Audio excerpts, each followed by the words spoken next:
that it is 6 p.m. on Monday, August 21st. If we could all stand for the Pledge of Allegiance. I pledge allegiance to the flag of the United States of America and to the republic for which it stands, one nation, under God, indivisible, with liberty and justice for all.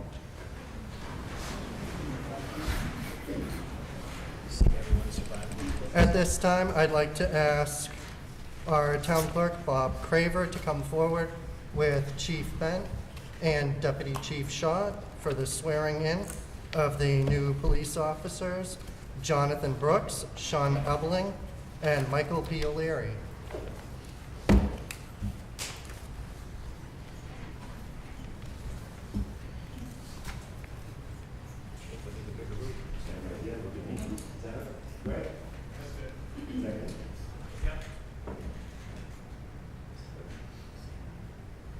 Raise your right hands, please.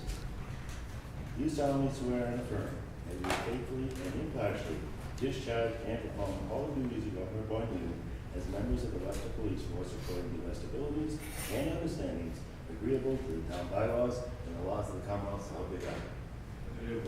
Congratulations, gentlemen. Welcome aboard.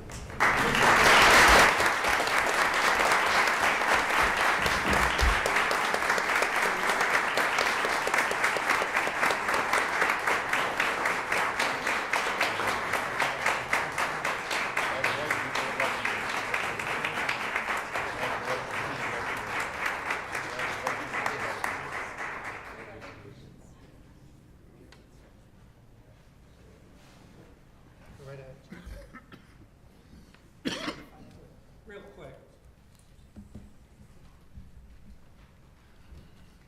Thank you, Mr. Chairman. As you can see, we have three outstanding men here. These two here, this is Mike O'Leary on the left, Sean Ebling, John Brooks. Mike and Sean just got out of the academy in Reading. They spent 6 months in the police academy there. Michael is Army National Guard. He's done one deployment. Sean is Marine Corps Reserves. He's done one deployment as well. John Brooks is Army National Guard as well. He's done 2 deployments. I believe.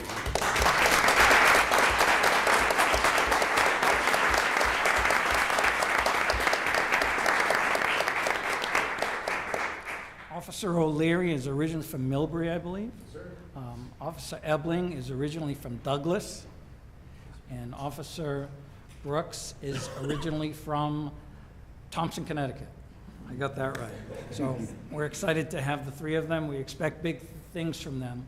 Officer Brooks is working on a waiver at the moment. He's a permanent intermittent with our department, and he's pending the full-time academy. So he's been through a part-time academy already, pending the full-time. When one becomes available, he'll be going in for 6 months to that as well. As I've said, we're excited to have the 3 of them on. Certainly going to boost our department, and again, we expect big things from the 3 of them.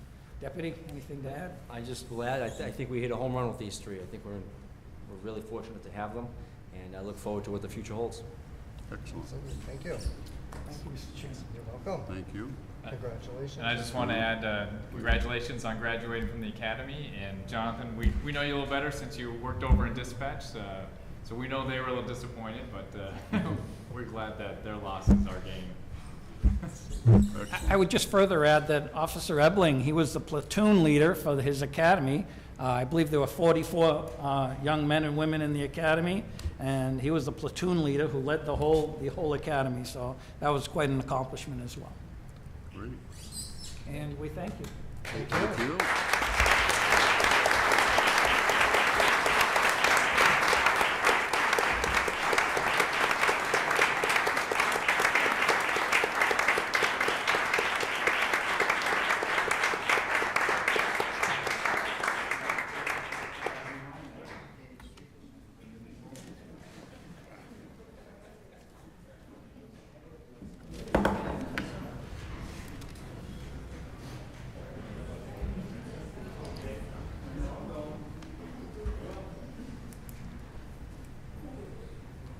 At this time, we're going to move along to presentations of proclamations for recognition of achievement of the rank of Eagle Scout. And we have 4 individuals who we will be presenting proclamations to this evening. So when we call your name, we'd ask you to come up forward. The first one we have is for Corey Scott Holmes, who's going to be presented by Andrew Ty from the Town of Webster Library. He is the Youth Services Librarian. So if you right ahead and read that. Yep. Proclamation honoring Eagle Scout recipient Corey Scott Holmes. Whereas the town of Webster, a welcoming to families in the heart of Massachusetts, takes great pride in its sense of community and citizen involvement. And whereas the vision of the Boy Scouts of America is to prepare every eligible youth in America to become responsible, participating citizens and leaders who are guided by the Scout code and law. And whereas Corey Scott Holmes will be attending the Wentworth Institute of Technology in Boston, Massachusetts this fall to work towards earning a degree in mechanical engineering. And whereas Corey achieved the rank of Eagle Scout on May 11, 2017. And whereas this is the highest rank attainable in the Boy Scouts of America organization. And only about 4% of Boy Scouts achieve this accomplishment. And whereas for his Eagles project, Corey designed and built a castle-shaped reading nook for the children's room in the library, which will entice children to read in a unique and fun place.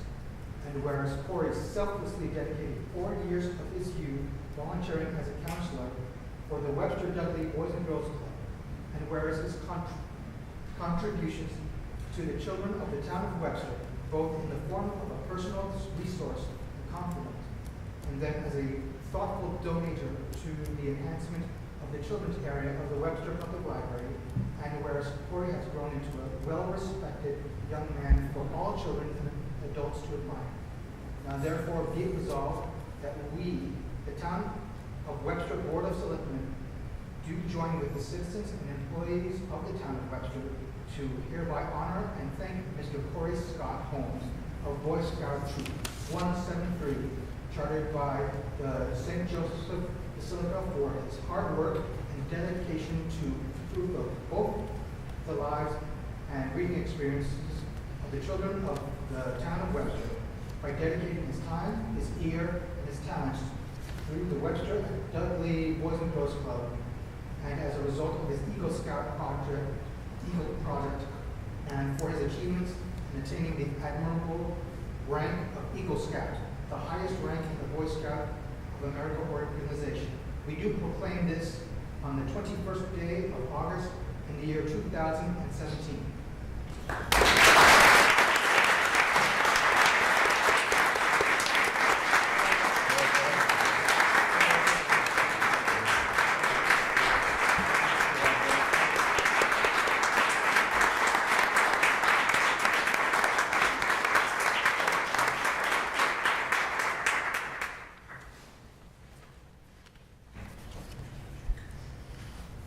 The next presentation we have is for Andrew Jalbert, and it'll be presented by myself, Andrew Jolda.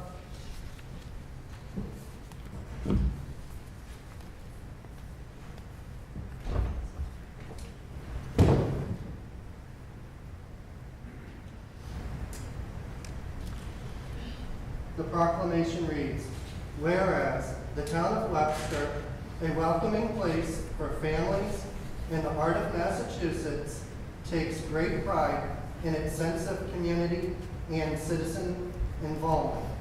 And whereas the vision of the Boy Scouts of America is to prepare every eligible youth in America to become responsible, participating citizens and leaders who are guided by the Scout oath and law. And whereas Andrew Jalbert graduated from Marianapolis Preparatory School in Thompson, Connecticut, and will be attending Salem State University in Salem, Mass. this fall to work toward earning a degree in nursing. And whereas Andrew achieved the rank of Eagle Scout on March 9, 2017. And whereas this is the highest rank attainable in the Boy Scouts of America organization, and only about 4% of Boy Scouts achieve this accomplishment. And whereas for his Eagle project, Andrew designed and built an informational kiosk which is installed near the walking track at Webster Lakes Memorial Beach.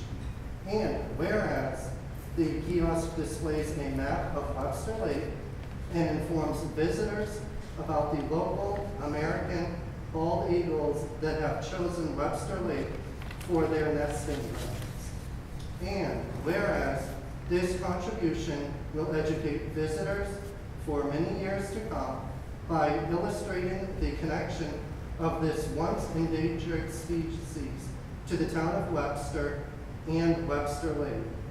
And whereas Andrew has grown into a well-respected young man for children and adults to admire, now, therefore, be it resolved that we, the Town of Webster Board of Selectmen, do join with the citizens and employees of the Town of Webster to hereby honor and thank Mr. Andrew Jalbert of Boy Scout Troop 173, chartered by St. Joseph's Basilica, for his hard work and dedication to preserve the legacy of the American bald eagles who have chosen Webster Lake as their nesting grounds by educating the public who visit Memorial Beach through the kiosk he created for his Eagle project, and for his achievement in attaining the admirable rank of Eagle Scout, the highest rank in the Boy Scout of America organization. We do proclaim this on the 21st day of August in the year 2017, and it is signed by the members of the Board of Selectmen.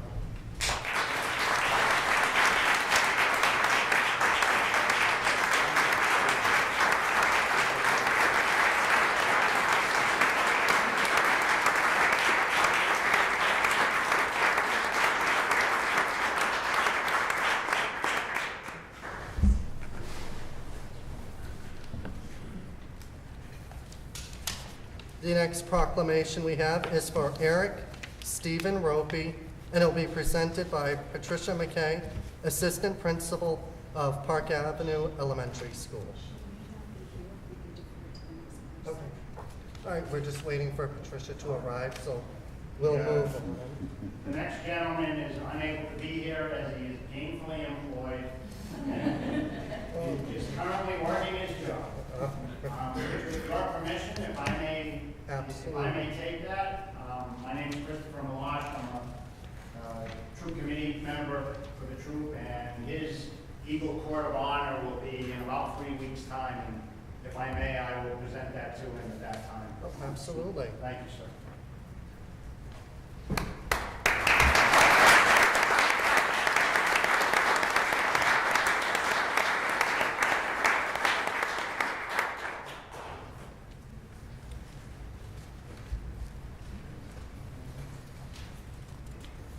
So while we wait, Absolutely. Chairman, so I am also an Eagle Scout, and I know how hard it is to achieve this accomplishment.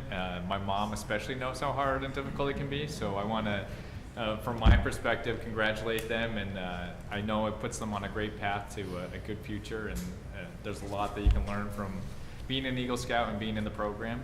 And again, congratulations. Thank you very much. Yes.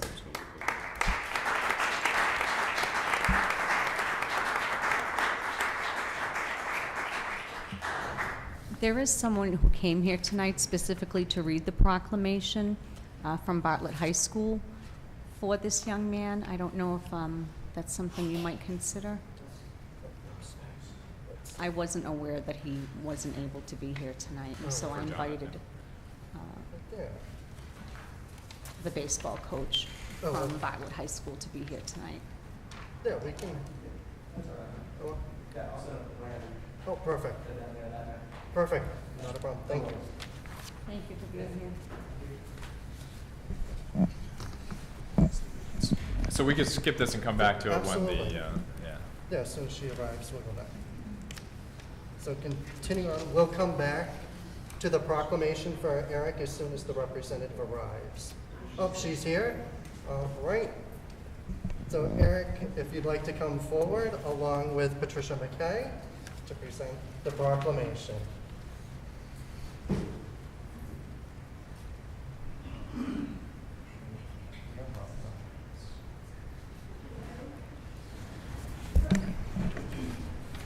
So this is a proclamation honoring Eagle Scout recipient Eric Stephen Roby. Whereas the town of Webster, a welcoming place for families in the heart of Massachusetts, takes great pride in its sense of community and citizen involvement. And whereas the vision of the Boy Scouts of America is to prepare every eligible youth in America to become responsible, participating citizens and leaders who are guided by the Scout Oath and law. And whereas Eric Stephen Roby is currently a college student studying to earn an engineering degree at the University of Massachusetts at Dartmouth campus. And whereas Eric achieved the rank of Eagle Scout on November 25th, 2016.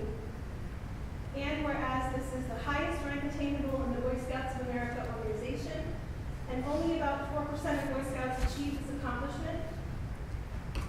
And whereas for his Eagle project, Eric designed and built small bookshelves that will be distributed throughout the town of Webster's Park Avenue Elementary School, which we received already. And whereas these little libraries will be filled with books that are donated to the school and will be placed for easy access within the school hallways so that children can take books from them at any time during the school day. And whereas this accessibility benefits the children by allowing them to obtain books without having to check them out of the school's library. And whereas Eric has grown into a well-respected young man that children and adults admire. Now therefore, it is resolved that we, the Town of Webster Board of Selectmen, do join with the citizens and employees of the Town of Webster to hereby honor and thank Mr. Eric Stephen Roby of Boy Scout Troop 173, chartered by St. Joseph's Basilica, for his hard work and dedication to improve the reading opportunities for the students of the Town of Webster, and for his achievement in attaining the admirable rank of Eagle Scout, the highest rank in the Boy Scout of America organization. We do proclaim this on the 21st day of August in the year 2017.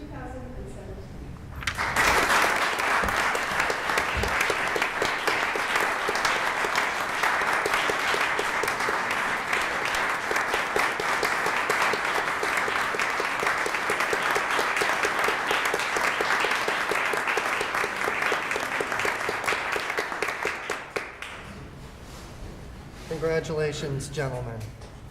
Mr. Chairman, it's great to see we have a new pool of potential future town administrators.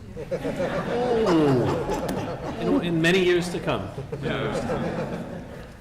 If I may, Mr. Chairman, just to add to that, I've always said over all my years that this is one of the best parts of being on the Board of Selectmen, to present these young gentlemen. And I've noticed that even their backgrounds, their continuing education is just outstanding. And we thank you, gentlemen, and thank their families and their mothers too, right, Doug? That's right, they do the hardest work. Thank you all very, very much. Thank you very much.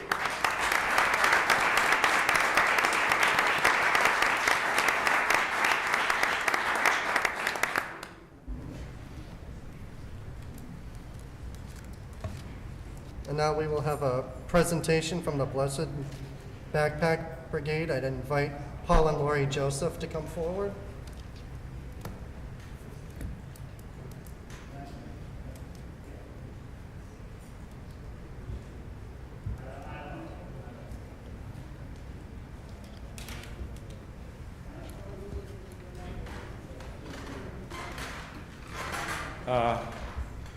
Frankly, I'm disappointed. I expected a proclamation at this point. Wrong town. Yeah. I'm Paul Joseph, Selectman in Dudley, and this is my much better half, Lori, my wife Lori. Together, we are two of the three folks who have started what has been known as the Blessed Backpack Brigade. For about a year, we were part of the meals at St. Andrew Babola, the fellowship meals. And for a variety of reasons, we left there. And two of the major reasons were that the second and fourth week of each month, and all during the summer, there were no meals provided for free to people who needed them. And secondly, a large number, a significant number of the people that we serve are from Webster. The Blessed Backpack Brigade and most or many of the volunteers from St. Andrew now serve our meals on the second, is that right? Second and fourth Wednesday of every month, right here at the Webster Dudley American Legion. When we left St. Andrews, we were happy to be feeding about 40 to 50 people. Moving to Webster was a smart move. Since we started there, we left St. Andrews last fall, since we started here in Webster on weeks that nobody else serves, we're serving between 110 and 150 people every single meal. That includes the homeless, the unemployed, the underemployed, and to our surprise, a number of seniors who are either widowed, and we never thought about this at the time, many of them, one of the spouses is homebound. So in addition to serving the meal, we now have takeouts where they can go ahead and take them out. In addition to that, and take the meals out to their spouses. When we left St. Andrews, our chef came with us. And our chef is Dave Hebert, who is the general manager of the food services at Nichols College. Great guy. He lives on the other side of Hartford, Connecticut. Finally, we have an area that we call the Cave. It's a complete dry basement of a building that has been donated to us free by a businessman in Dudley. And by the way, the American Legion doesn't charge us either.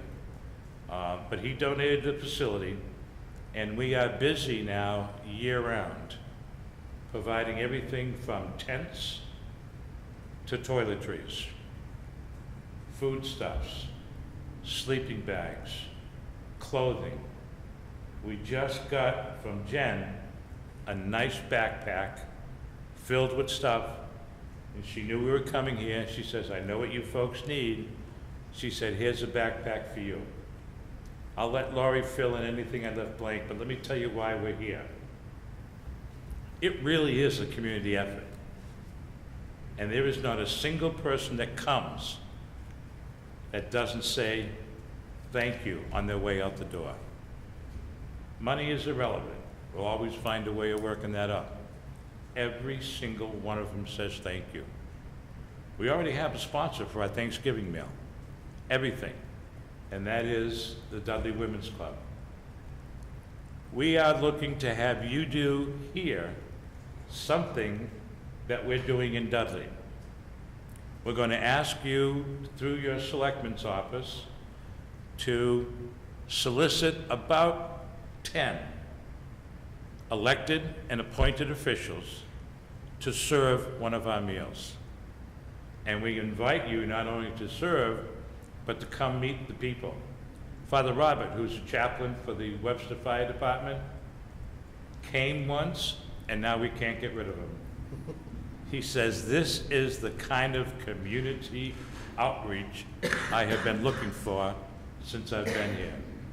He's there every single meal. He does everything from serve meals to haul trash. So we'd love to have you join us.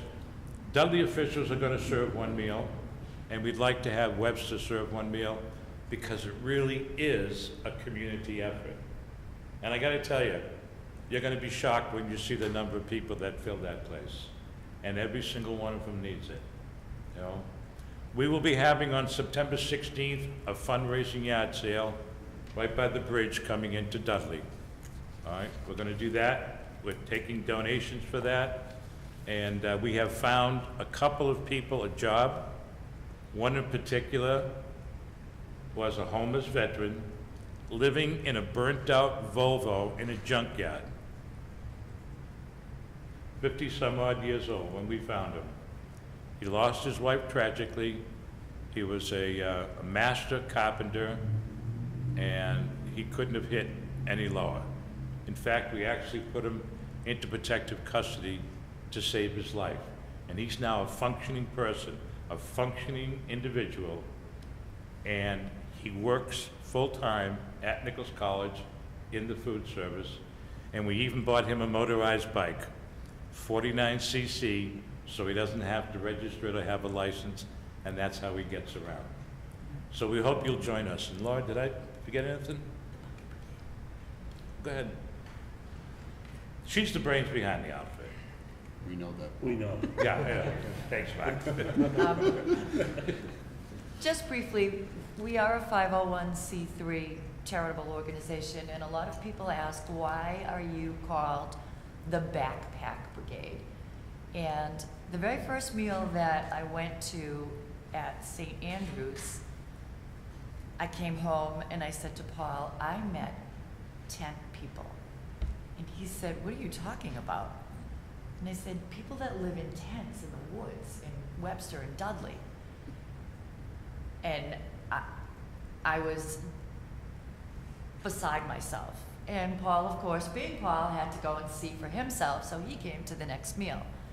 And little by little, we got to know these people, and it takes such a long time for them to trust us.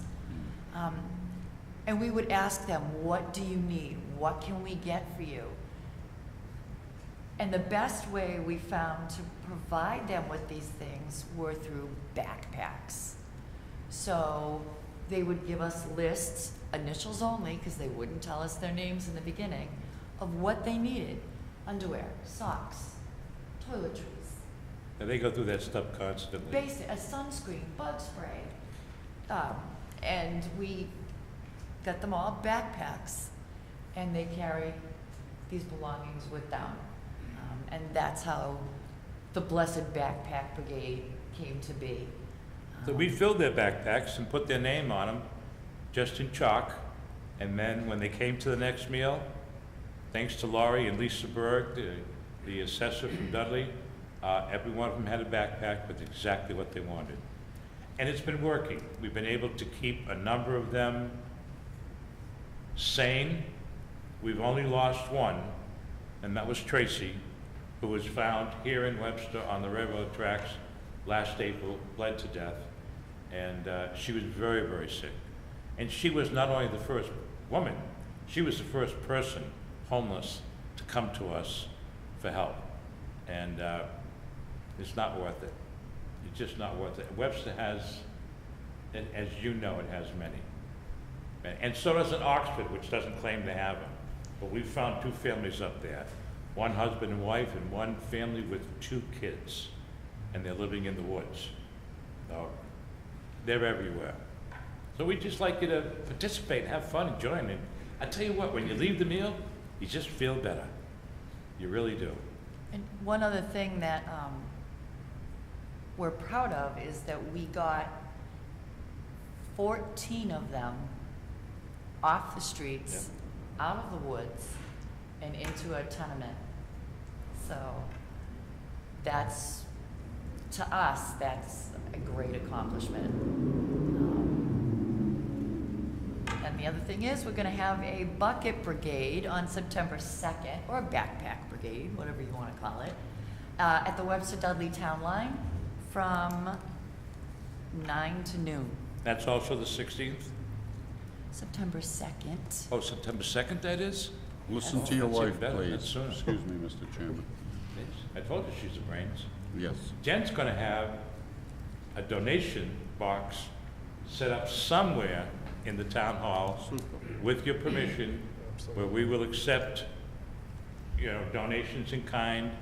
Right now, we are in the process of selling as much of the summer clothing as we can to raise money, and we'll start stocking the shelves of the cave with fall and winter clothing, because we're ready for about that to turn in the next couple of months. it's a great job, and we'd love to have you with us. And thanks for letting us come here. Oh, you're Well, welcome. thank you. And our next meal is Wednesday, Yeah. this Wednesday, and we're having herb roasted chicken with pan gravy, garlic smashed potatoes, green beans, and assorted desserts. And my favorite, Jello. What time's that start? Excuse me, Mr. Chairman. We start serving at 5. 5. We go 5 to 6. Thank you. Thank you. Any questions? I brought flyers if you're interested. Oh, great. Yeah, actually, if we can have some. Yes. And Mr. Thanks for your time, we Chairman, just appreciate it. Just a quick question. Are you working with any other social agencies statewide that are providing any help at all? Go ahead. We are working with Tri-Valley. Some of the school systems, even as far as Bancroft, have done Fundraisers. fundraisers for us.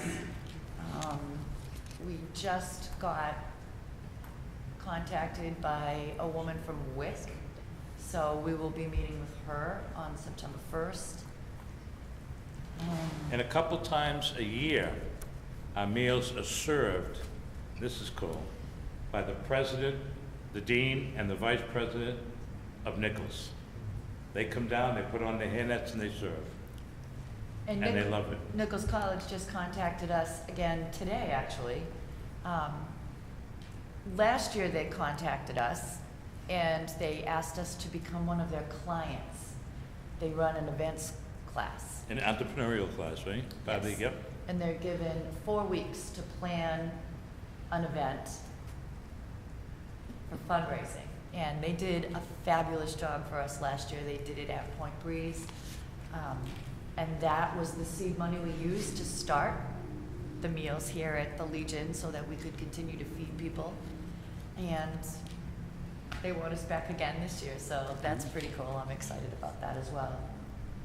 And Ollie, who is the commander of the American Legion, and his staff, they just bend over backwards to do what they can because they were looking for a community program that they could really get into. And now they're happy with it. They really are, as are we. And Wednesday night, Mary Ann Campbell will be coming. She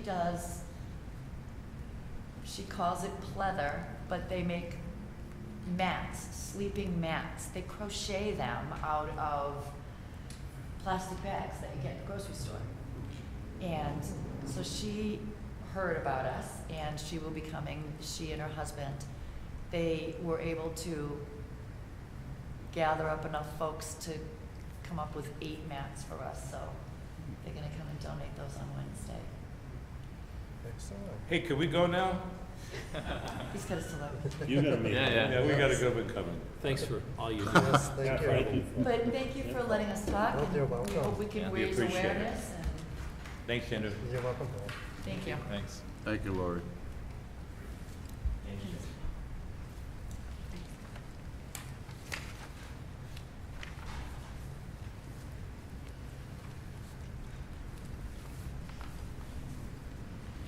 Right.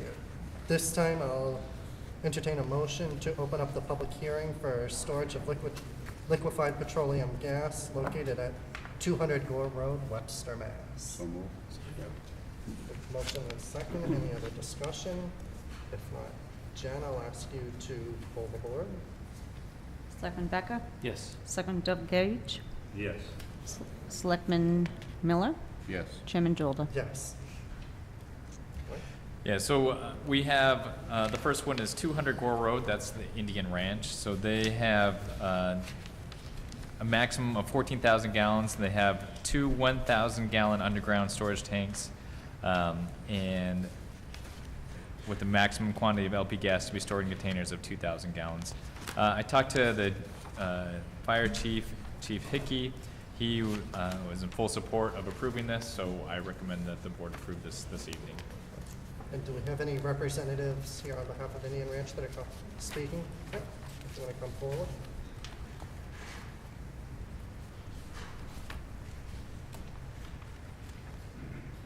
Hi, Suzette could not make it tonight, the owner of Indian Ranch. So my name is Mike Hopkins, I'm the general contractor down there. Brian Hickey came to me and asked me to fill out that, so I had the campground manager go through all the storage and all the campers to tally up that whole list, and then I gave it to him. So I'm just here representing Indian Ranch. If there's any questions, you can ask me. Make a motion to approve. Second. Motion and a second. Any other discussion? If not, Jen, will you pull the board? Selectman Becker? Yes. Selectman Dubkevich? Yes. Selectman Miller? Yes. Chairman Jolda? Yes. Thank you. We will entertain a motion to close the public hearing. So moved. Second. Motion and a second. Any other discussion? If not, Jen, will you poll the board? Selectman Becker? Yes. Selectman Dubkevich? Yes. Selectman Miller? Yes. Chairman Jolda? Yes. And I'll entertain a motion to open up the public hearing for storage of liquefied petroleum gas located at 1 Cudworth Road, So moved. Webster Heights. Second. Motion, I have a motion and a second. Is there any other discussion? If not, Jen, will you pull the board, please? Selectman Becker? Yes. Selectman Dubkevich? Yes. Selectman Miller? Yes. Chairman Jolda? Yes. So this is for Lelandite Corporation at 1 Cudworth Road. So it's a total of 2,500 gallons. There's 50 10-gallon above-ground storage tanks and 2 1,000-gallon tanks underground. Again, Chief Hickey recommends approval. And do we have anyone here who wishes to speak on behalf of Lelandite Corporation or any abutters who'd like to speak on behalf? Make a motion to approve. Second. Motion and a second. Do we have any other discussion? If I not, just, Jen. if I just wanted to add that Lelandite Corporation has been a good contributor to the town, and has been a good neighbor up there in the industrial park. So, Any other discussion? If not, Jen, will you pull the board? Selectman Becker? Yes. Selectman Dubkevich? Yes. Selectman Miller? yes. Chairman Jolda? Yes. Entertain a motion to adjourn the public hearing. So moved. Second. There's a motion and a second. Any other discussion? If not, Jen, will you pull the board, please? Selectman Becker? Yes. Selectman Dubkevich? Selectman Miller? Yes. Chairman Jolda? Yes. Next item on the agenda is a request for 2 one-day special alcohol licenses for Saints Constantine and Helen Greek Church for their festival to be held on Saturday, September 9th and Sunday, September 10th. Make a motion to accept the 2 one-day special alcohol licenses, applications for Saints Constantine and Helen Greek Orthodox Church. Second. Wait, I have a motion and a second, and for discussion, Jen, we've received everything signed off on by everybody. Right, is there any other discussion? If not, will you pull the board? Selectman Becker? Yes. Selectman Dubkevich? Yes. Selectman Miller? Yes. Chairman Jolda? Yes.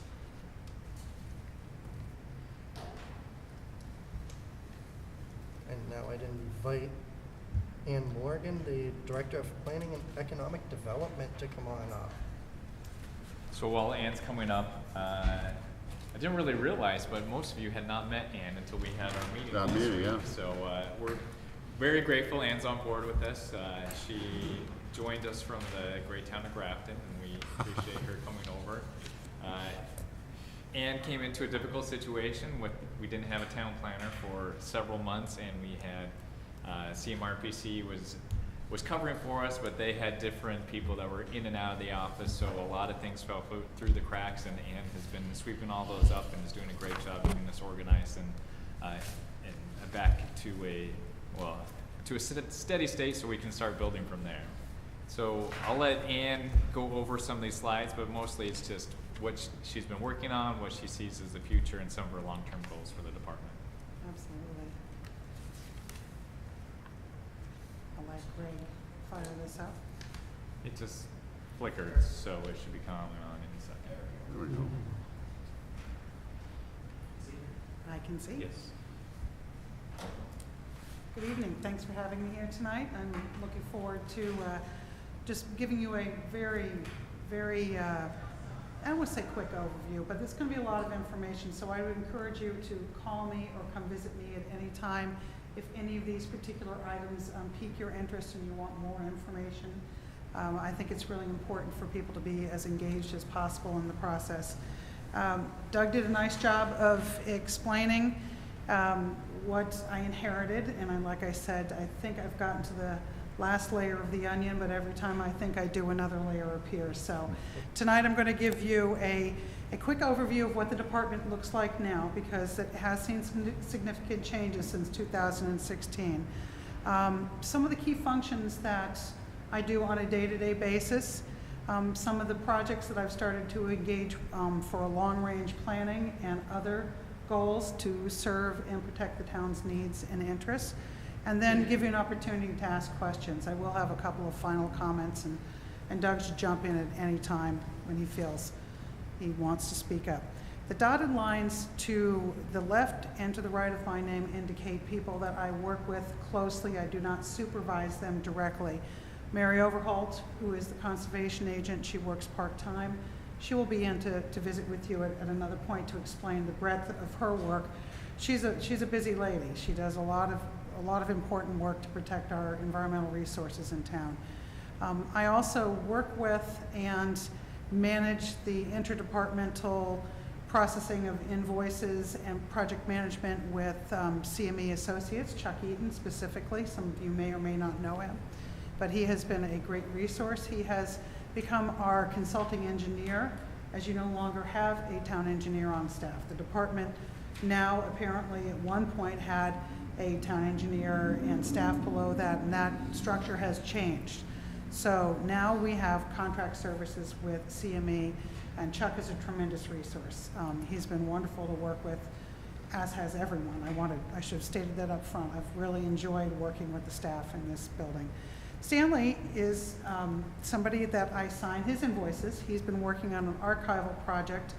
Quite a few of the oldest plans that we have in town is on some of the oldest paper that you can imagine, and he has been working on getting those plans scanned. Also a lot of the legal descriptions, some of them going back as far as 1900, are down in our office, and it's a matter of storage, it's a matter of archival need to protect those documents, so that understanding where our road easements came from, that's important work. He works about 10 hours a week. It's a big job. I couldn't do without him. He knows everything. People come in. He knows where everything is. I'm learning, and I thoroughly enjoy working with Stanley. So the one thing I think is important to take from this slide is Ann is the only person in that office full-time. So our conservation agent, only 10 hours a week, is kind of amazing that we get by with that, especially considering the lake and how much development is going in and around the lake. Ann has to pick up a lot of the administrative duties when people come in and ask for permits or just asking question information. That all falls on her. That's right. And I process all the invoices for Mary and myself. So it's a big administrative job. It's something that I'm familiar with, but it's a broader scope than I expected in terms of the amount of time it takes me to get that done. I tried to warn her though. So. Okay, these are I like working with Doug.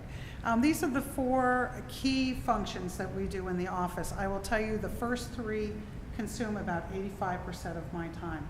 Ideally, my goal is to create a department that is so efficient that I can flip that ratio, because the important stuff, the big stuff that's protecting the town's interests from a land use perspective, all fall into the category of projects and long-range goals. My list actually is longer than that, but I was running out of space on the slide, so I had to squeeze it down to the things that I'm currently starting to process.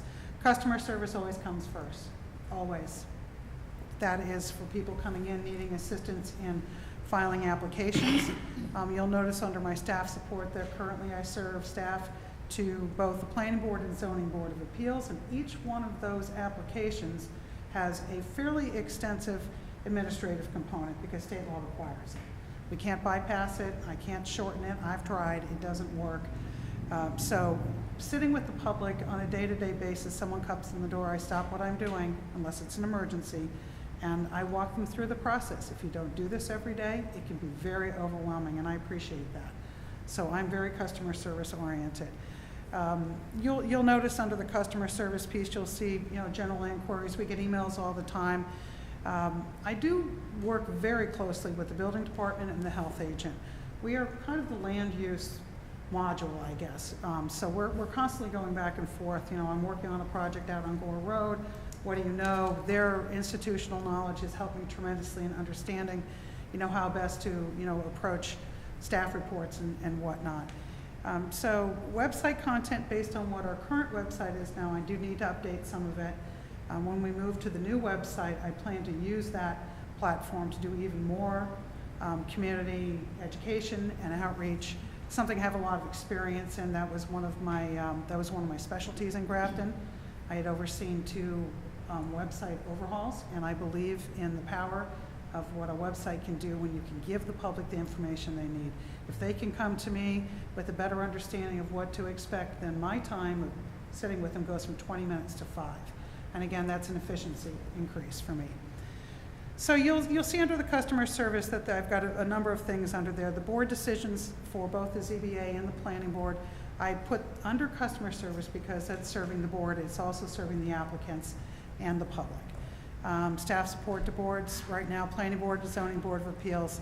In the future, I envision the master plan implementation committee getting reestablished, an economic development committee, because my title does have the economic development piece, which I'm assuming, Doug, we're going to talk about at a later meeting.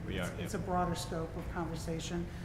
And potentially the historical commission could be revitalized if people have an interest in it. I've served as the chairman of my historical commission for a lot of years, so I have a passion for that. And I have a passion for what I see happening here in downtown Webster, because the historical bones are just right there in front of you. It's just waiting. Things are happening, things are starting to cook and simmer, and I think that a historical commission would be part of that. The administration and processing piece is what you'd expect to see.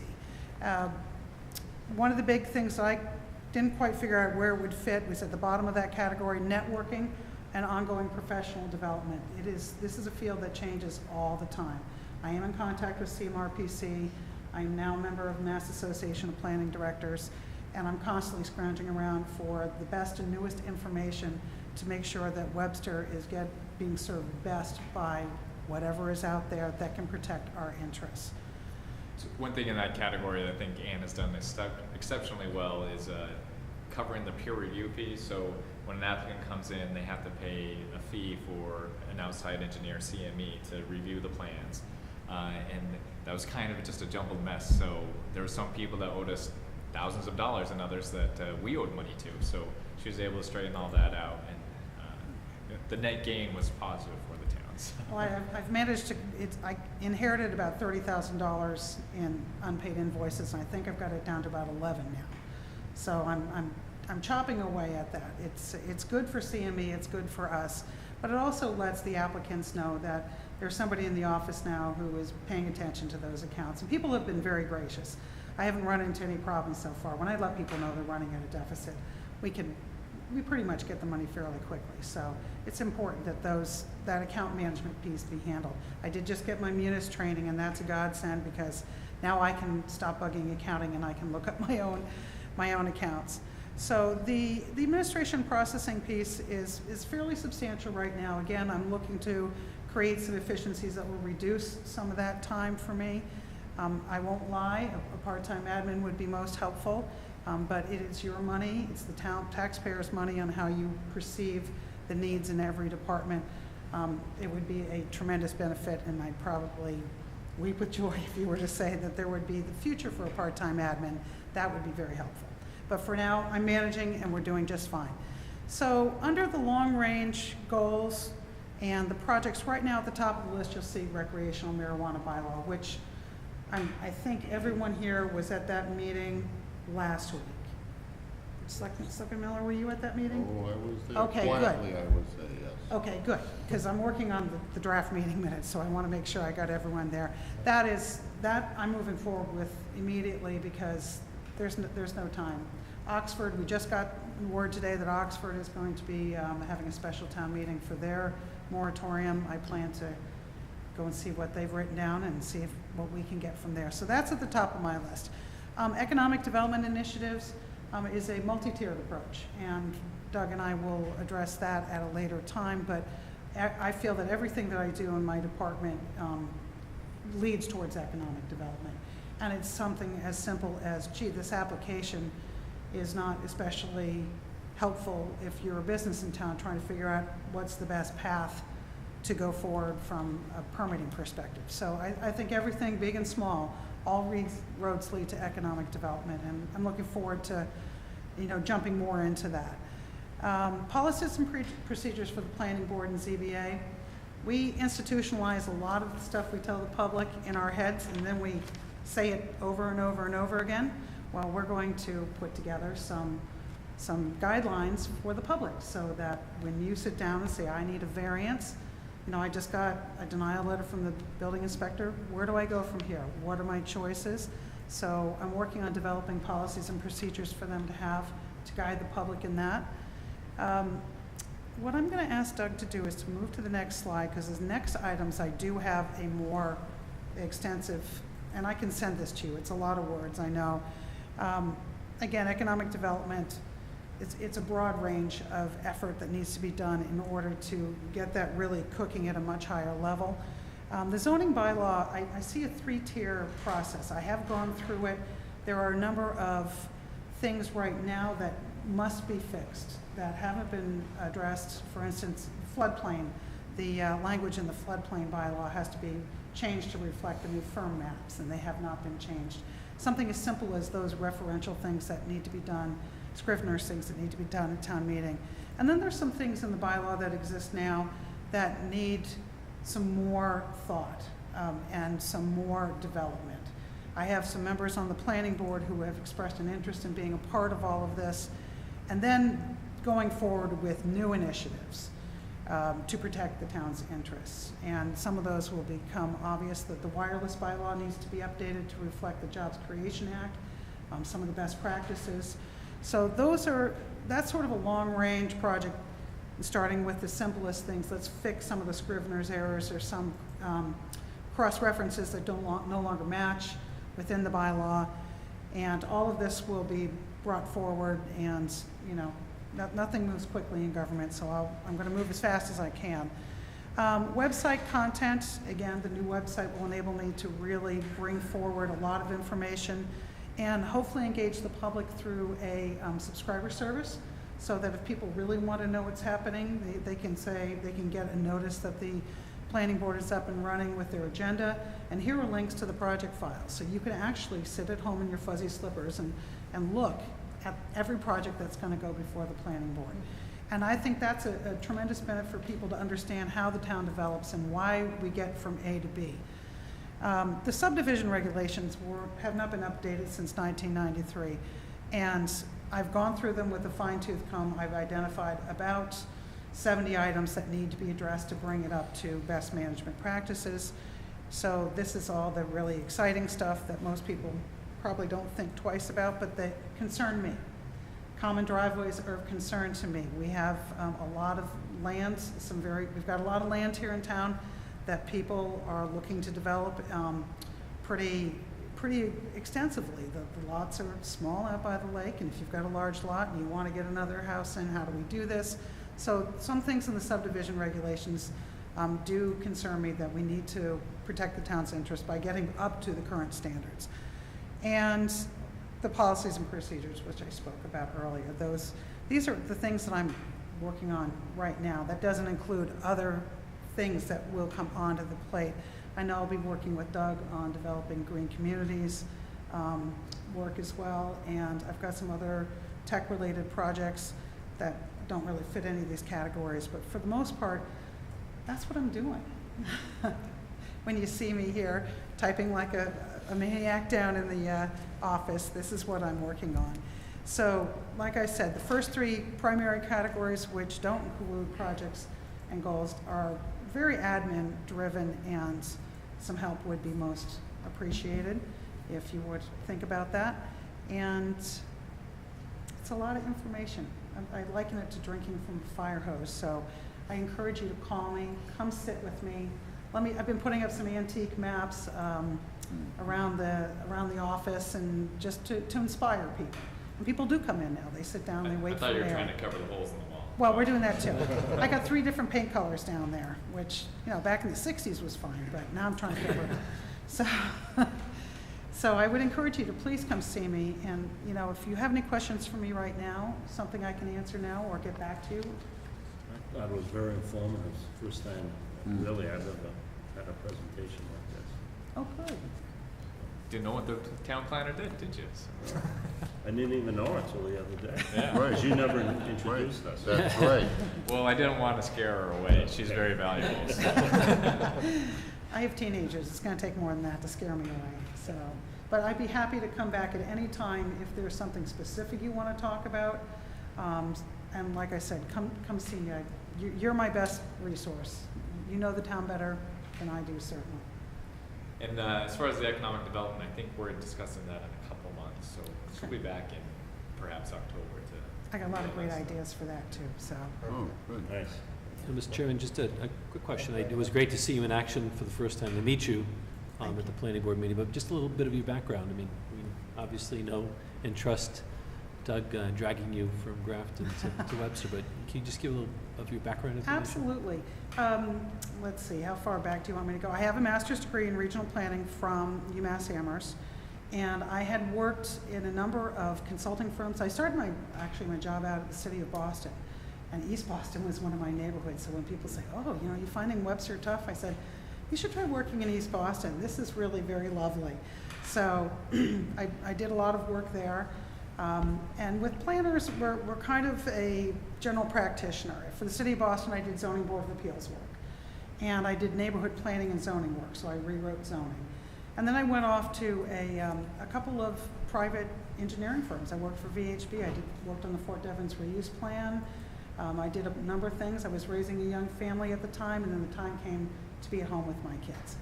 And so I took a big old break so I could be home with my kids, and I sat on my planning board. I've sat on a number of committees in my town. I was chairman of the Historical Commission. And then it came time to go back to work because we discovered college wasn't getting any cheaper, and we had to pay for 2 college tuitions. And the job in Grafton opened up, and it was the perfect fit for me. Now, from a career trajectory, it wasn't the best because I could have, based on my experience, gone and done something else, but it was a perfect fit. And I wanted to serve my town, and for 10 years, that was the perfect fit for me. And then the time came to make another change. It was time, and I'll be very honest, I was very sad to see Doug go. And then when he told me the job here was opening up, the opportunity to work with Doug was a major factor for me. I'd seen him in action. He's a kind human, and those are hard to find sometimes in municipal work. So I was very pleased to look at the job, and then when I saw how much opportunity there was for me to really use my skill set for what I'd been trained for, I went, this is the perfect move for me. It's a lovely drive from Grafton. I love the lake. A lot of the issues that I see out at the lake, I grew up on the Cape, so this is all very familiar to me. Small lots, people living close together, and what was originally intended as a summer community is now full-time. I understand the issues.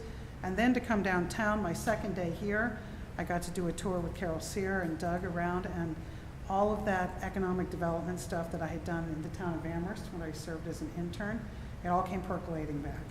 I had lived in Northampton for a number of years. I've done a lot of mill work. I served as staff to the South Grafton Mill Villages Advisory Committee. I have a passion for the history of the mills. So Webster, it was all the check boxes. It was check, check, check, check, and I called for an interview. Yeah, and I didn't show her the office environment until after she was out.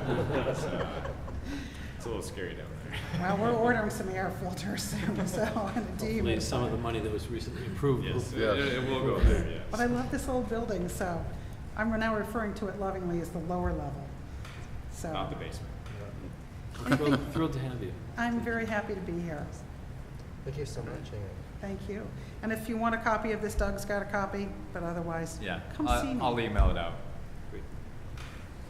Okay. Great. Thank you very Anna. much. Thank you. Thank you.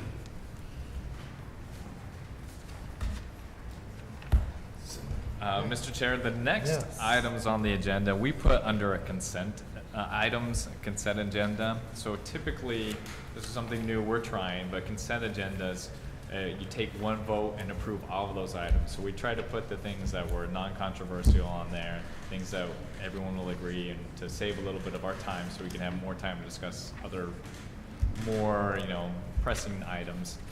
We put them all together. So if no one has anything that they want to pull off the consent agenda, we can accept a motion to approve all of them at once. I did notice that Sharon was here, and she is on that portion of the agenda, so maybe we can just say thank you for coming. Absolutely. So what is the pleasure of the So board? moved, Mr. Chairman. Second. Oh, wait a Could minute. we do that with the town administrator's report, too? I'll try to keep it short. No, Mr. Chairman, this is a very good administrative Yes, it tool. is. It's used in a number of boards that I serve on, so kudos to bringing it up. I'll give the credit to Jen, because she deserves it. And for those Good that are, job. and for those that are watching at home that may not have access to the agenda, under the consent items, the items that we're approving are the Board of Selectmen's regular session meeting minutes for July 31st, the approval of the proposed future monthly Board of Selectmen's meeting dates, the intermunicipal agreement for the town of Dudley for the operation of the Southern Worcester County Communications Center. We're voting to appoint a new full planning board member, Sharon McMahon, and voting to approve the proposed mission for the newly formed Open Space Committee, as well as voting to reappoint members of the Webster Trustees of Soldiers Monuments Committee, which are Victor Jankowski, Joseph LaPlante, and James Morrison, as well as voting to open the warrant for the town meeting being held on October 16th. And the warrant will be closing on Friday, September 1st at noon.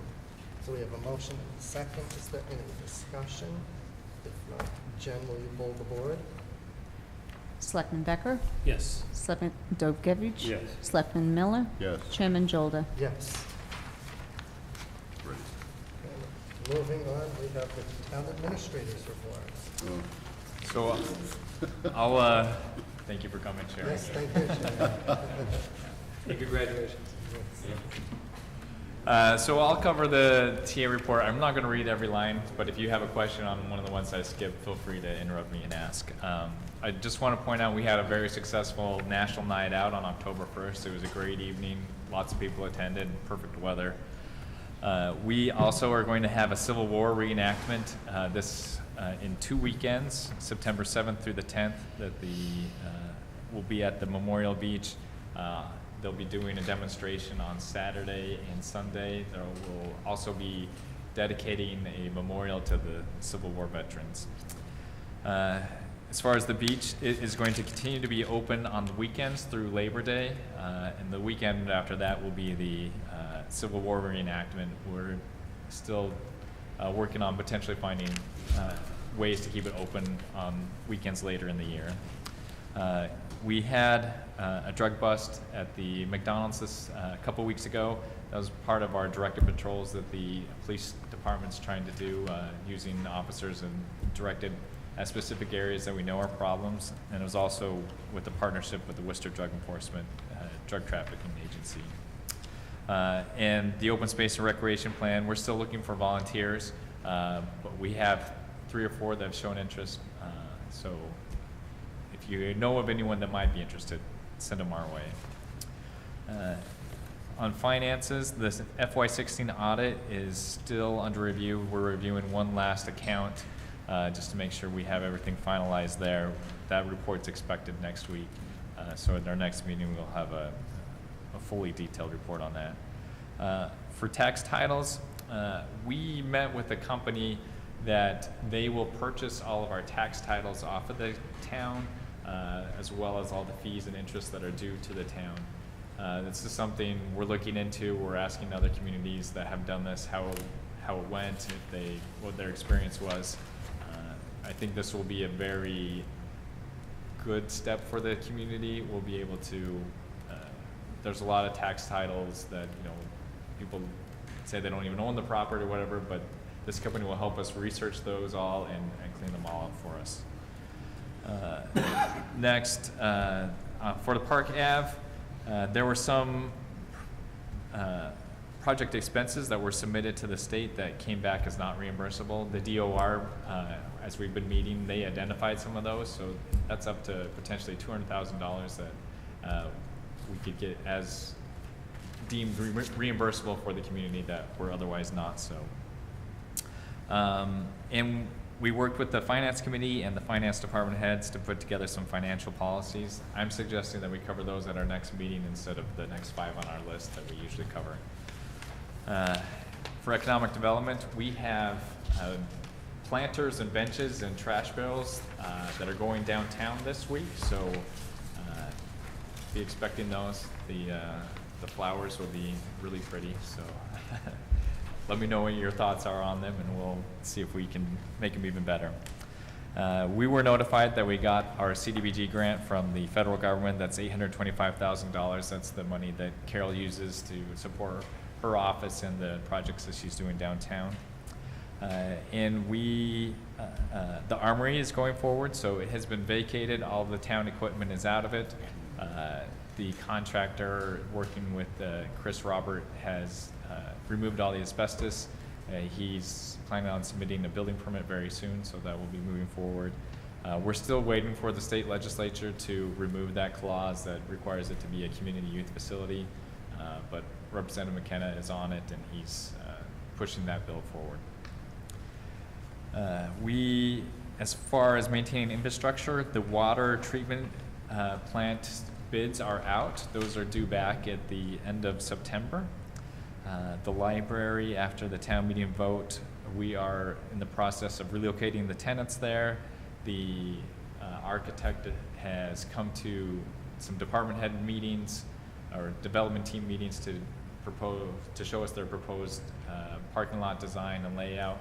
We also met with the library building committee earlier this evening to go over their preferred library layout plan. Also, we are going to be applying for a grant through our insurance company to have someone come in and look at all our buildings and analyze them. They'll look at like your roofs and your HVAC systems and the building envelopes to make sure that they're solid.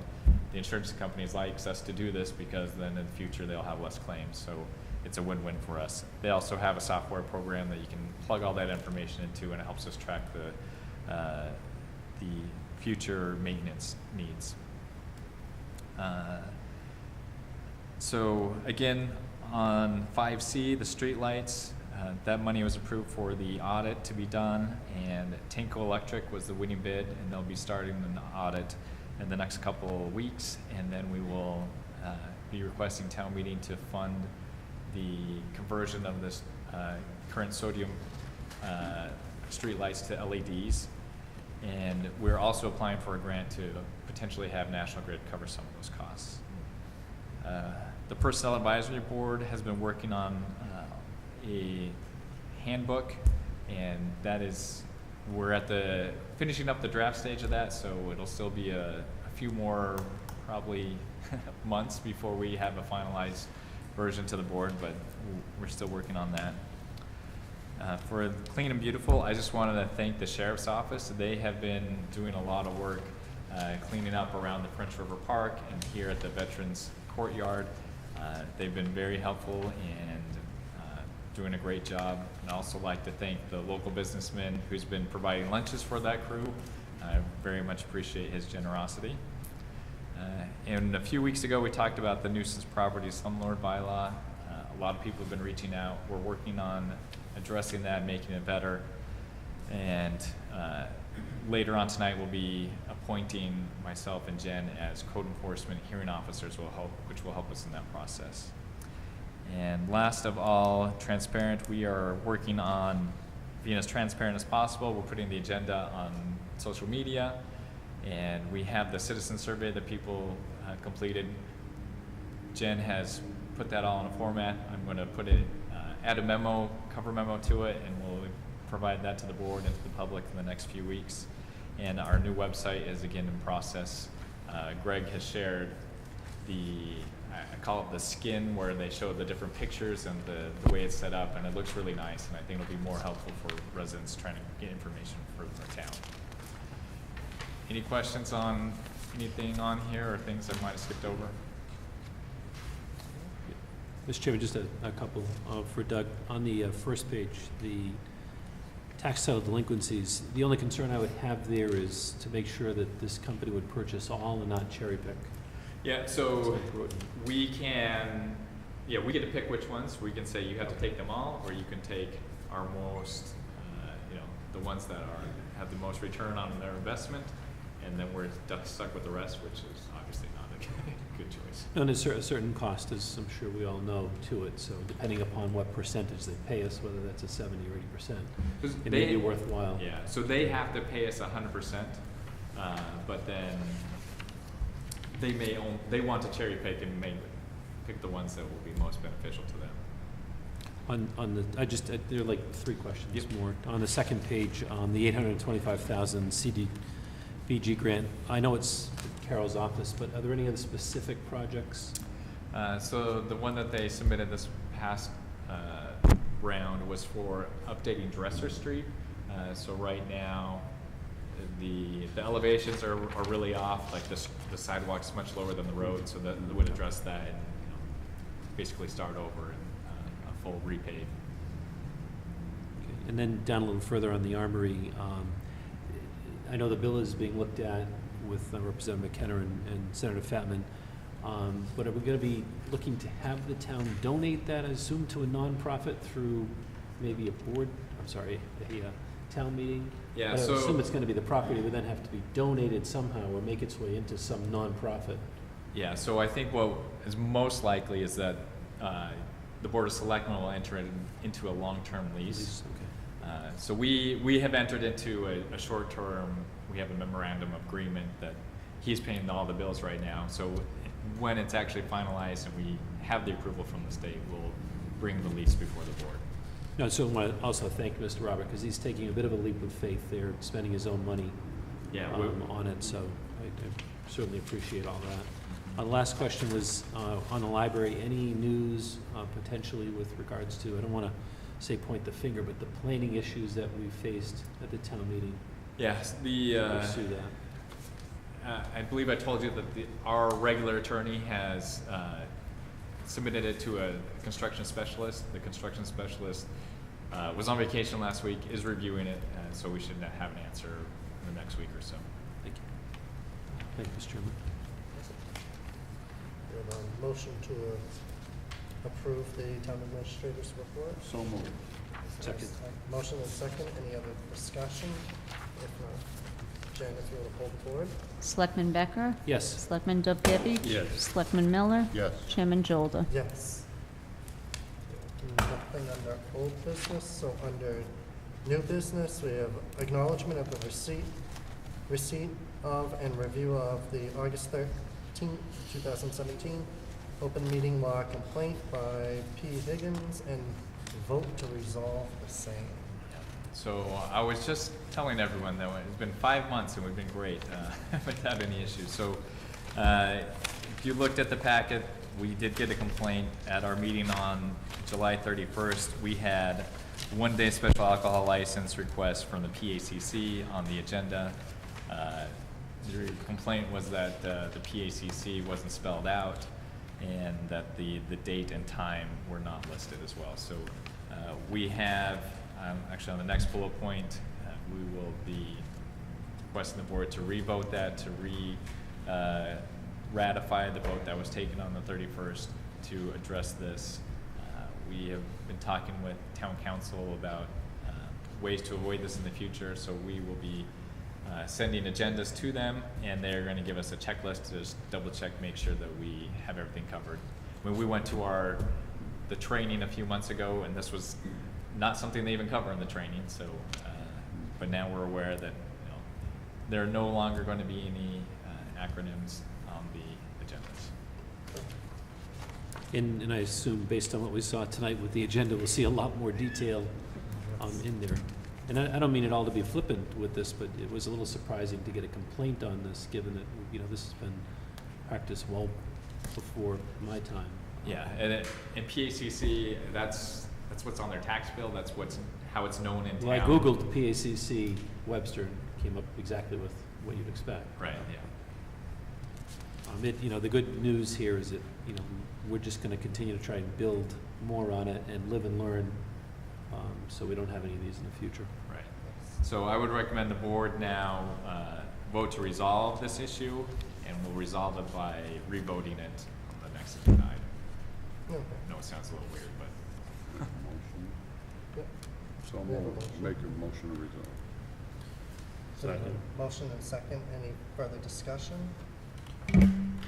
Just, we're reflecting exactly what's on our agenda here, just to make sure that everyone is aware of what we're revoting. I don't know if it makes sense just to read it. yeah, so we should separately have another revote to revote. And we need to actually have the deliberation that we had on the 31st. Correct. Yeah, so continue to have the vote to resolve, and then we'll have the deliberation. All right, so got a motion and a second to resolve, and under discussion, it was requested that we update to change the vote to that it would reflect that PACC is actually the Polish American Citizens Club for a one-day liquor license for August 19th from 12 p.m. to 6 p.m., taking place at 37 Harris Street in Webster, Mass. And if I remember correctly, that was going to be subject to them getting the liquor license and the additional insurance. That's correct. So we should take the vote to resolve right now, and then we'll have that deliberation next. Yeah. All right, so Jen, if you'd like to poll the board. Selectman Becker? Yes. Selectman Dovgevich? Yes. Selectman Miller? Yes. Chairman Jolda? Yes. Right, so now we should have the Deliberation. of what we deliberated on at the 31st. Yes. And kind of ironically, the PACC, the Polish American Citizens Club, did not actually have their event as proposed. They, rather than paying for the detail and the insurance, they decided they were just going to have it at the regular indoor facility. So they didn't even have this event. But when we discussed it, we talked that they had not provided their insurance certificate, and we approved it contingent on receiving that. And I believe we also talked about the police having, they split the detail into 2 4 hours to save on some money. Absolutely, that was correct. Yes, yeah. And just reviewing the minutes really quick, so that reduced the cost for the detail to $406, almost half of what it was. I think that covers everything we discussed in that meeting. So now the board should vote to approve the one-day liquor license for August 18th. So For moved. August 19th. 19th, yes. So moved. Second. Motion and second. Any further discussion? If not, Jen, will you poll the board? I have a Yes. question. So I should not poll Selectman Dovgevich because he was not. Because he was not here on that. Okay. Selectman Becker? Yes. Selectman Miller? Yes. Chairman Jolda? Yes.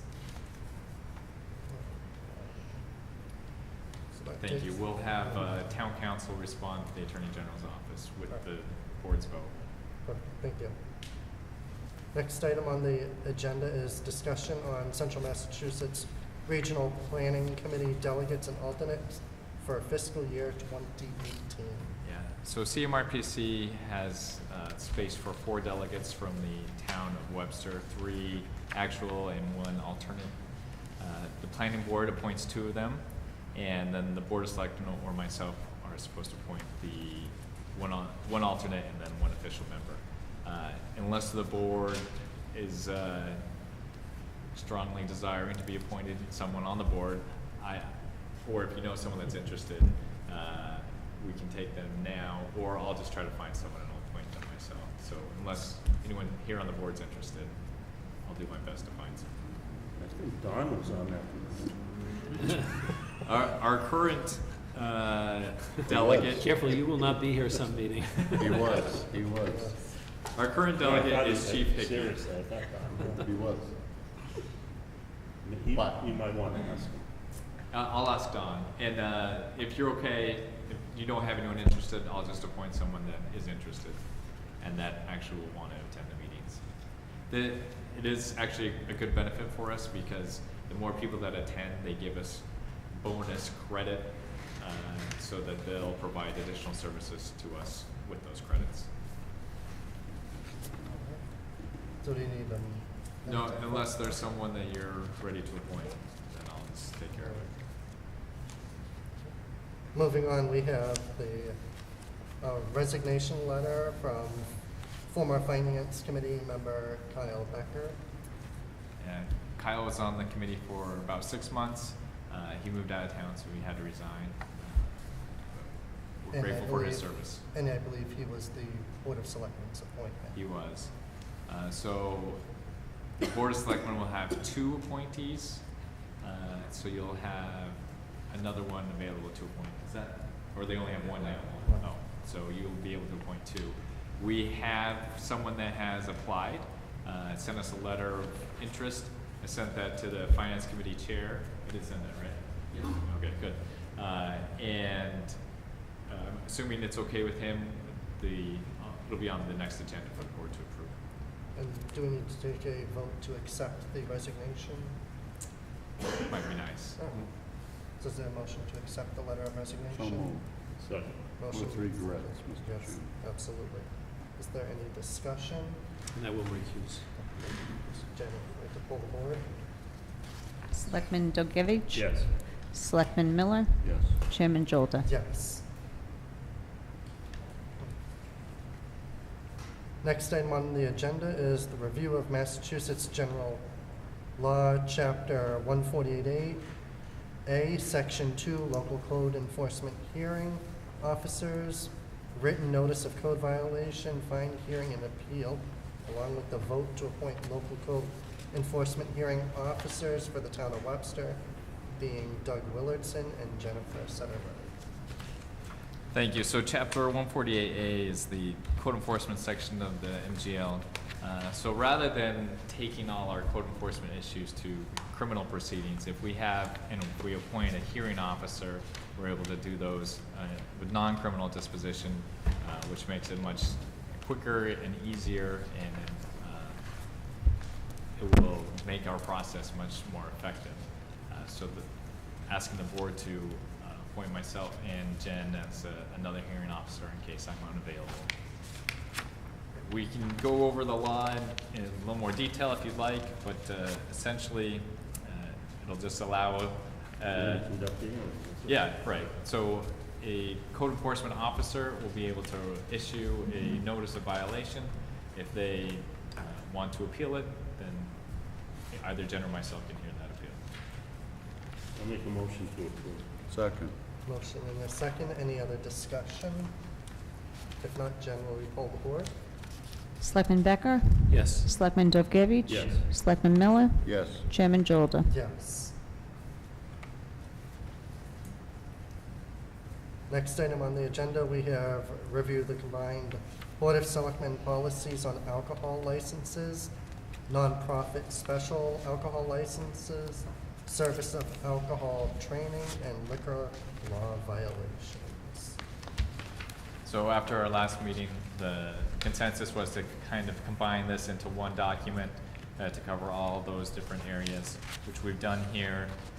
I think this is meets what the intent of the board was from our last meeting. If there's no other questions, we'll just consider this the new policy of the Board of Selectmen. So moved, Mr. Chairman. Second. Because it Motion. should be adopted. Right, to adopt the. Yeah, well, I was gonna put that in under discussion, yes. So we have a motion second. Any discussion? Should, as Vice Chair Becker mentioned, so we'll stamp that, date that, adopted. Yeah, so we put a reviewed date, a reviewed or revised date on here as well, so. If there's no other discussion, Jen, would you like to pull the board? Selectman Becker? Yes. Selectman Dovgevich? Yes. Selectman Miller? Yes. Chairman Jolda? Yes.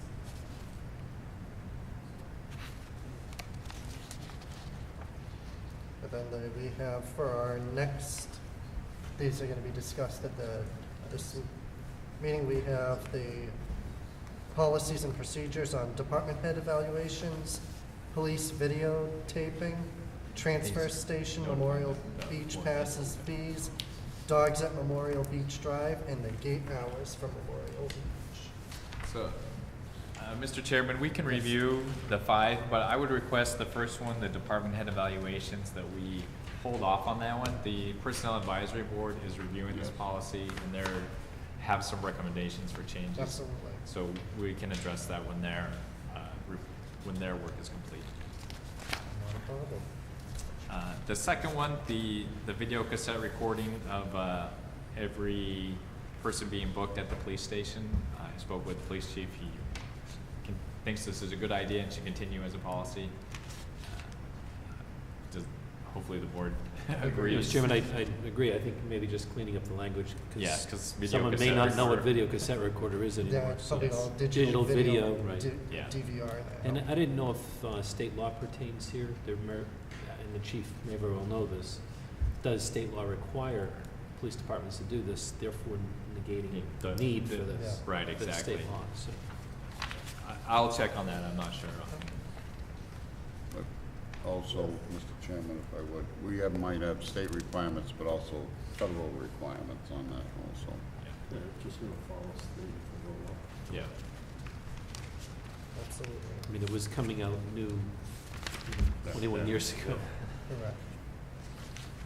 Next policy we have is the selling of stickers for the beach transfer station compost facility.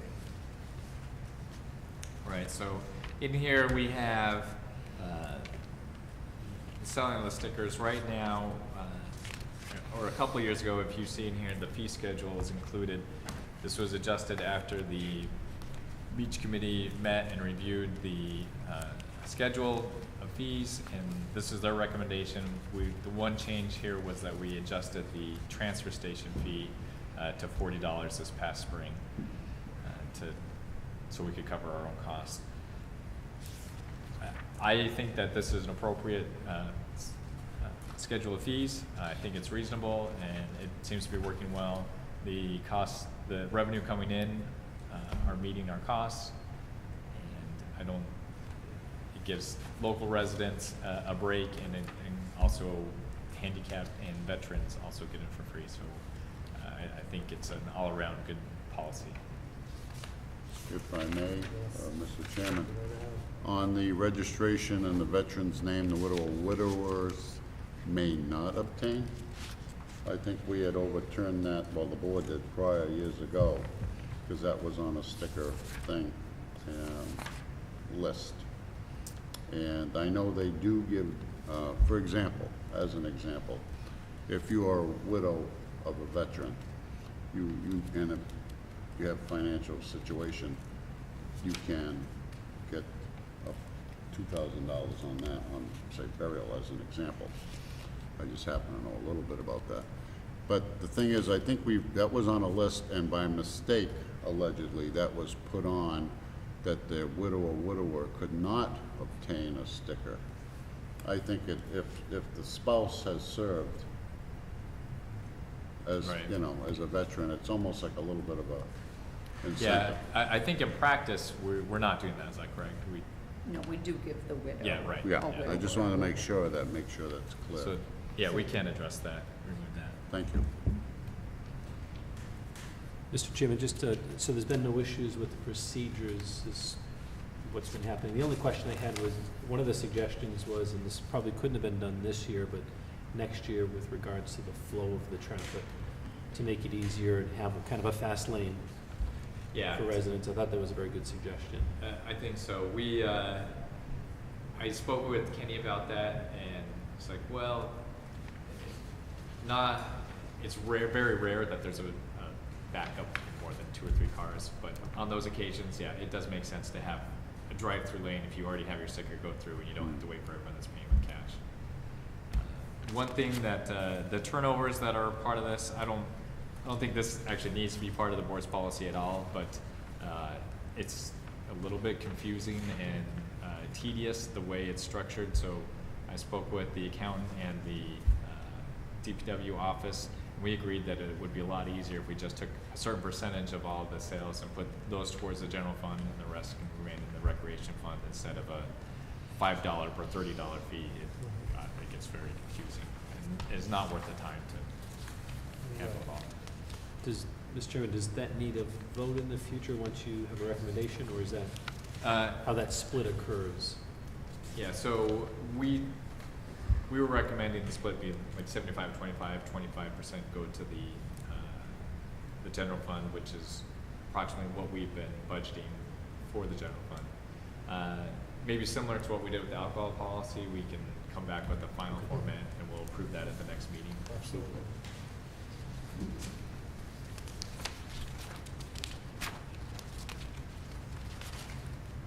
And I do know from social media while we're talking about fees, there were some questions or concerns if the board might be able to look at the fees, especially for out-of-town personal watercrafts such as wave runners, jet ski, seeing if we want to modify those fees. I don't know if that's something the board wants to put on for a future agenda item.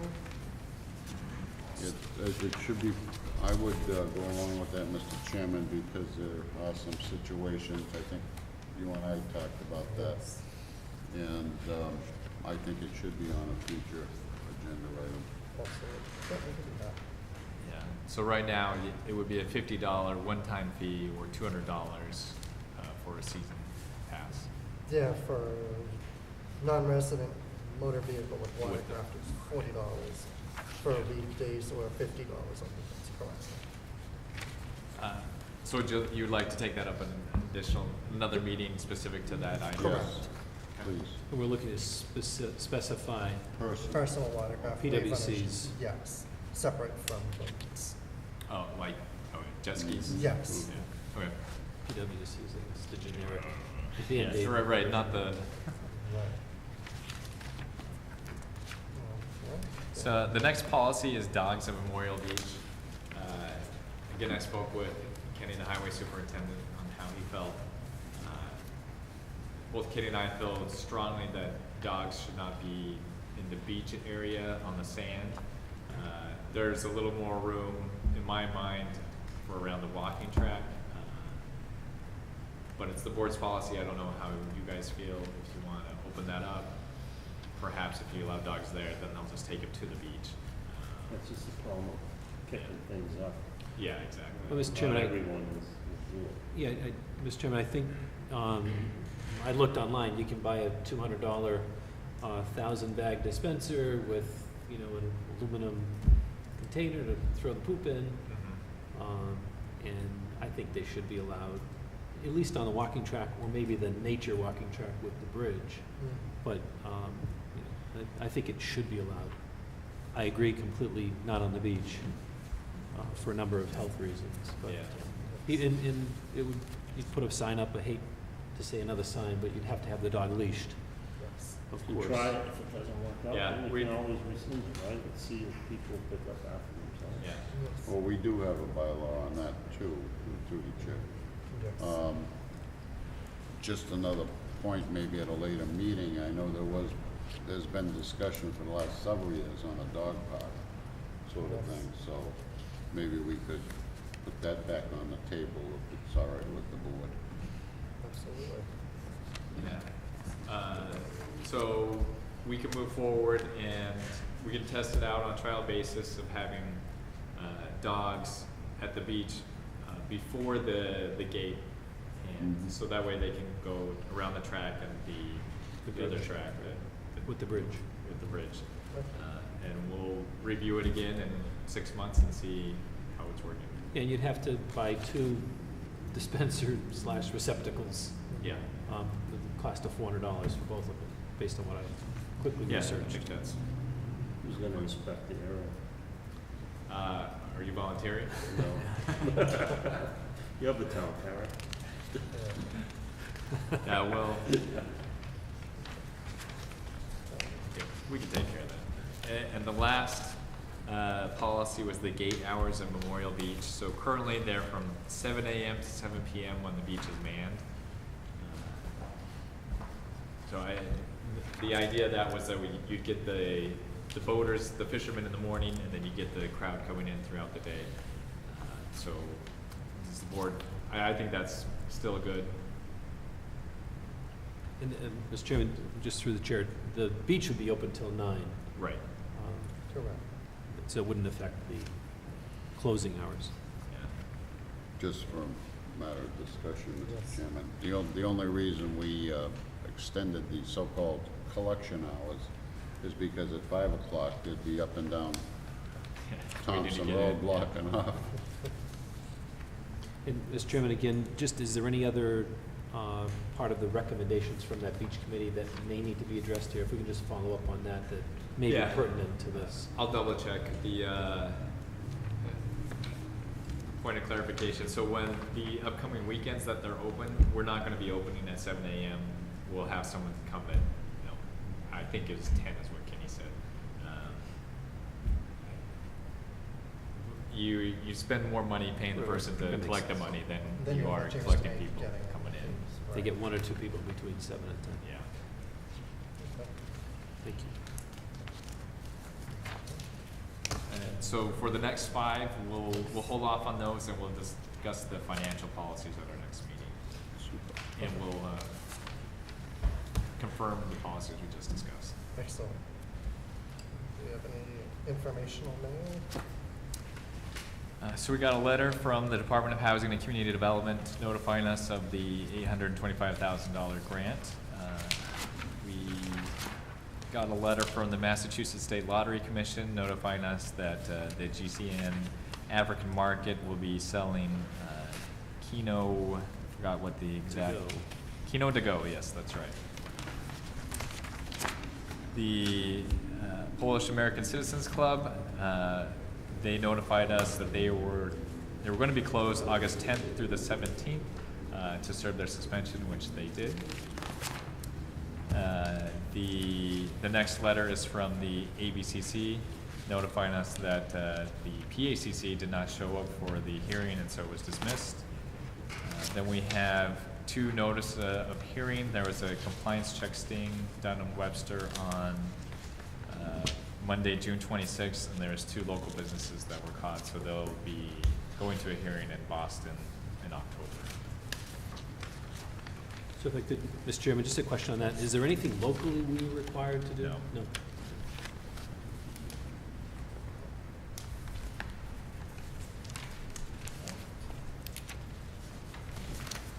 I believe our next meeting is going to be on September 11th. That's correct. Right, and at 6 p.m. as well. So that was part of the consent agenda, but just a reminder, we'll be having 2 town meetings in October. One is our typical annual fall meeting, and the second will be a meeting to address the charter review changes. That'll be on October 30th. Right. Entertain a motion to So adjourn. moved, Mr. Chairman. Any discussion? If not, Jen, will you poll the board? Selectman Becker? Yes. Selectman Dovgevich? Selectman Miller? Yes. Chairman Jolda? Yes. Jen, get that name down by the end of the meeting. Almost.